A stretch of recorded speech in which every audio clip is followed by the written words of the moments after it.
Welcome back to my channel. This is the farmer girl. I hope आप सभी लोग ठीक होंगे। गाइस, आज की वीडियो आप सबके लिए काफ़ी ज़्यादा हेल्पफुल और इन्फॉर्मेटिव होने वाली है, क्योंकि आज की वीडियो में हम डिस्कस करेंगे starting salary of D pharmacy students. Like जो डी फार्मेसी स्टूडेंट होते हैं उनकी स्टार्टिंग सैलरी क्या हो सकती है या फिर कितनी होती है।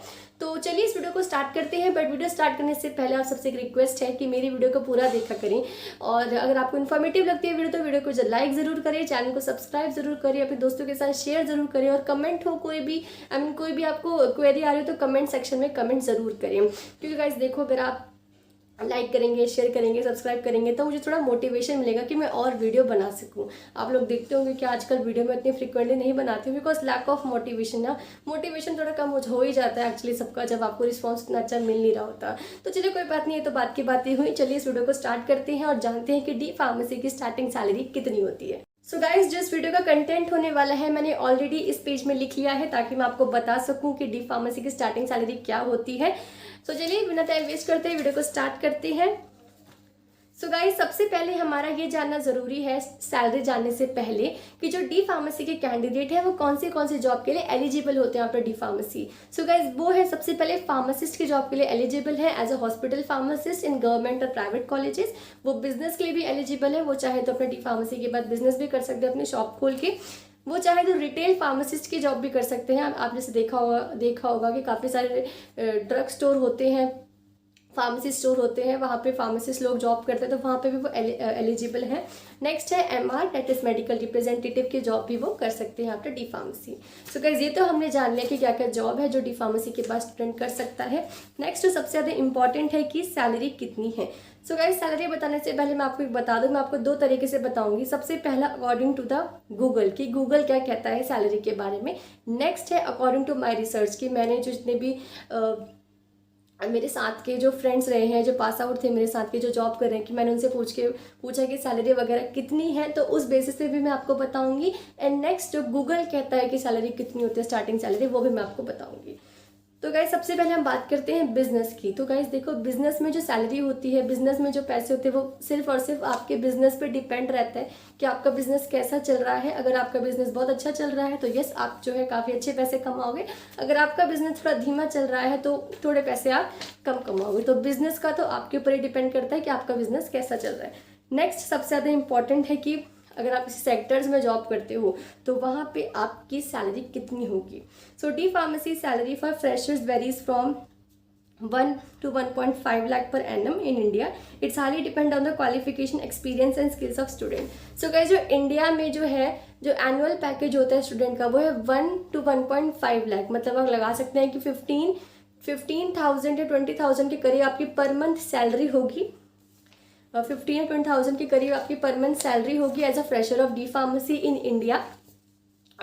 और इसमें एक ये चीज़ बहुत ज़्यादा इंपॉर्टेंट लिखी है कि सैलरी आपकी डिपेंड करती है qualification, experience and skills of student. ठीक है, तो एज अ फ्रेशर तो आप इतना ही एक्सपेक्ट कर सकते हैं कि आपकी सैलरी अप्रॉक्स 15 to 20,000 होगी। बट जैसे जैसे आपको एक्सपीरियंस होगा, इंडिया की बात कर रही हूँ मैं, जैसे जैसे आपको एक्सपीरियंस आएगा, जैसे जैसे आपकी स्किल्स बढ़ेंगे, वैसे वैसे आपकी सैलरी भी इंक्रीज होगी। क्योंकि फार्मेसी फील्ड में अगर आप इंडिया में जहाँ भी देखोगे तो वो एक्सपीरियंस ही मांगते हैं कि आपको जितना ज़्यादा एक्सपीरियंस होगा उतनी अच्छी जो होगी आपकी सैलरी होगी, सैलरी पैकेज आपको मिलेगा। ठीक है, तो ये तो मैंने बात करी थी ना प्राइवेट सेक्टर की। प्राइवेट सेक्टर में आपकी जॉब कितनी हो सकती है, उसका जो पैकेज मैंने आपका बताया 1 to 1.5 लाख के करीब आपका पैकेज लगेगा, मतलब एनुअल पैकेज, साल का जो पैकेज होता है। ठीक है, 1 to 1.5 लाख का। नेक्स्ट है गवर्नमेंट, की गवर्नमेंट सेक्टर में कितनी सैलरी हो सकती है।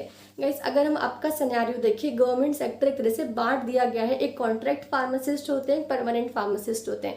कॉन्ट्रैक्ट फार्मासिस्ट की सैलरी अलग होती है, परमानेंट फार्मासिस्ट की सैलरी अलग होती है। हाँ, आपके टाइम पे तो कॉन्ट्रैक्ट की ही जॉब निकलती है गवर्नमेंट सेक्टर में, बट स्टिल मैं आपको बताना चाहूँगी, गवर्नमेंट सेक्टर में दो तरह के फार्मासिस्ट होते हैं, कॉन्ट्रैक्ट वाले फार्मासिस्ट और एक होते हैं आपकी परमानेंट फार्मासिस्ट। तो अगर हम कॉन्ट्रैक्ट वाले फार्मासिस्ट की सैलरी देखें तो वो होती है 28 to 30,000। ठीक है, तो 28 to 30,000 एक गवर्नमेंट सेक्टर में कॉन्ट्रैक्ट वाले फार्मासिस्ट की सैलरी होती है। अगर आप कॉन्ट्रैक्ट नहीं जानते तो कॉन्ट्रैक्ट बेसिकली होता है कि टाइम पीरियड होता है किसी एक फार्मासिस्ट का, कि जैसे कि 1 साल का कॉन्ट्रैक्ट है तो मतलब 1 साल तक वो इस गवर्नमेंट हॉस्पिटल में वर्क कर सकता है। ठीक है, तो गवर्नमेंट की जो कॉन्ट्रैक्ट बेस्ड फार्मासिस्ट की जो सैलरी होती है वो होती है 28 to 30,000 के करीब उनकी सैलरी होती है, मंथली सैलरी मैंने आपको बताई 28 to 30,000 के करीब उनकी मंथली सैलरी होती है, इनके बीच में भी कह सकते हो। नेक्स्ट आते हैं कि परमानेंट जो एम्प्लॉयज़ होते हैं, परमानेंट फार्मासिस्ट गवर्नमेंट सेक्टर में कितनी सैलरी होती है। सो परमानेंट की जो होगी बेसिकली वो 40 to 50,000 के करीब मंथली उनकी सैलरी हो सकती है। एंड जैसे जैसे उनका एक्सपीरियंस बढ़ता जाएगा तो वैसे वैसे उनकी सैलरी इंक्रीज होती रहेगी। तो यस, परमानेंट के हम कह सकते हैं 45 to 50, जैसे मोर देन भी हो सकती है in the government sector. Okay, वैसे अब काफ़ी रेयरली हो गया है गवर्नमेंट सेक्टर में कि जो है सैलरी आपकी वैसे काफ़ी रेयरली हो गया है गवर्नमेंट सेक्टर में कि जो जॉब्स है वो परमानेंट निकले। आजकल कॉन्ट्रैक्ट बेस्ड पे ही निकलती है गवर्नमेंट सेक्टर पे एज अ फार्मासिस्ट की जॉब। तो आज का सिनेरियो हुआ। बाकी अब हम बात करते हैं एज़ पर माई सर्च की। एज़ पर माई सर्च जितने मैंने लोगों से पूछा है सैलरी वगैरह के बारे में वो कितनी है after D pharmacy as a fresher की सैलरी। सो गाइस, अगर हम किसी रिटेल शॉप की बात करें तो वहाँ पे फार्मासिस्ट को 15,000 मंथली के करीब सैलरी मिलती है। ठीक है, 15,000 मंथली के करीब आपको सैलरी मिलती है। नॉर्मल रिटेल शॉप जो होती है, ठीक है, जो इतनी ब्रांडेड नहीं होती, जो इतनी फेमस नहीं होती, नॉर्मल रिटेल शॉप गलियों, नॉर्मल रिटेल शॉप जो होती है हॉस्पिटल के साइड वगैरह में, तो वहाँ पे 15,000 के करीब आपको सैलरी मिल जाती है।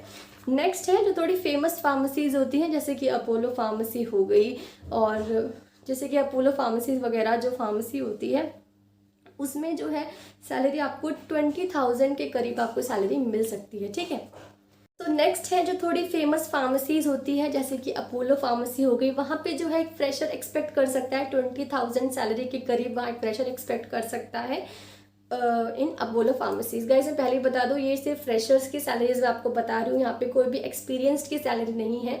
एक फ्रेशर की सैलरी है जिसने अभी अभी ज्वाइन किया है फार्मेसी, अभी उसने फार्मेसी कंप्लीट की है। नेक्स्ट एंड लास्ट, अगर हॉस्पिटल में हम देखें, अगर कोई प्राइवेट हॉस्पिटल में सैलरी कितनी एक्सपेक्ट कर सकता है एक फ्रेशर, वो होती है 20 से 22,000 रुपये तक वो सैलरी एक्सपेक्ट कर सकता है किसी प्राइवेट हॉस्पिटल में।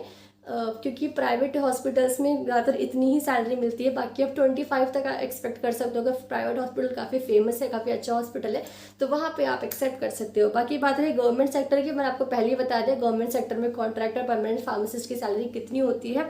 सो गाइज यही था इस वीडियो में। आई होप आपकी वीडियो काफ़ी हेल्पफुल लगा हो, क्योंकि हर एक फ्रेशर जानना चाहता है कि फार्मेसी के बाद उसकी सैलरी कितनी हो सकती है इन एवरी फील्ड। तो इस वीडियो में आपको उसका आंसर मिल गया होगा।